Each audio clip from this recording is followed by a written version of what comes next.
Yo, vous êtes toujours demandé ce qui était le meilleur pour vos oreilles? La réponse, dans cette vidéo. Aujourd'hui, c'est très simple de télécharger de la musique, que ce soit de la musique de bonne qualité ou de moins bonne qualité. Mais le problème, c'est que ça sert à rien d'investir dans un bon casque pour télécharger de la mauvaise musique.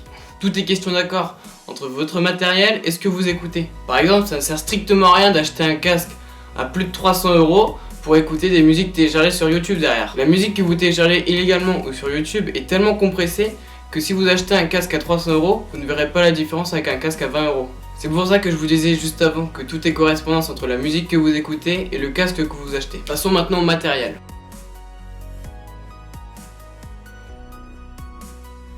Alors moi, pour tous les jours, j'utilise tout simplement les écouteurs qu'Apple fournit, ce sont les AirPods.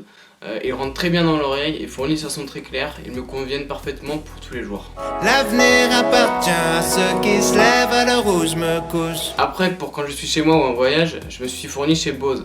Avec le CQ15 que j'ai acheté il y a maintenant 2 ans, 2 ans et demi, ce casque me convient à merveille, il a un réducteur de bruit, c'est juste génial. Après, quand vous êtes en voyage ou dans un lieu bruyant, vous avez le réducteur de bruit. C'est une technologie que je ne changerai pour rien au monde. A vrai dire, au moment où j'ai acheté ce casque, j'étais assez sceptique sur la musique que j'écoutais.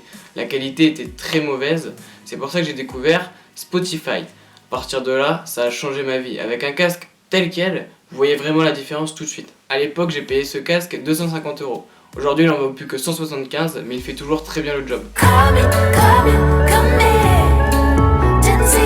Revenons un peu sur la qualité de la musique. Si vous écoutez de la musique de bonne qualité, investissez dans du matériel pour l'écouter, vous verrez tout de suite la différence. Je vous demande pas d'acheter un casque à 200, 300 €.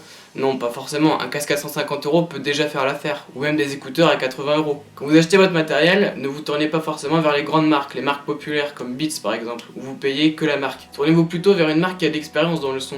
Par exemple, moi j'ai choisi Bose, mais ça peut être Philips, AKG et encore bien d'autres. Et favorisez un casque qui est spécifié pour le type de musique que vous écoutez. Si vous écoutez l'électro, prenez un casque qui est plutôt associé à l'électro. Si vous écoutez du classique, prenez un casque plutôt associé à du classique. Surtout, ne mettez jamais le son à fond sur vos appareils. Je pense que déjà 3/4 c'est déjà très bien, même la moitié. Si je vous dis ça, c'est parce que vous n'avez qu'une paire d'oreilles pour toute votre vie. Si vous les abîmez, ça se réparera pas. Si vous avez plus de questions à ce sujet, vous pouvez me poser vos questions dans les commentaires. J'y répondrai soit en vidéo, soit directement dans les commentaires. Ne vous en faites pas, je suis pas seul sur la chaîne. Louis arrive d'ici 3 semaines maximum. Bon, si t'as aimé cette vidéo, tu peux mettre un pouce et la partager, ça me ferait un grand plaisir et surtout n'hésite pas à t'abonner. Allez, ciao!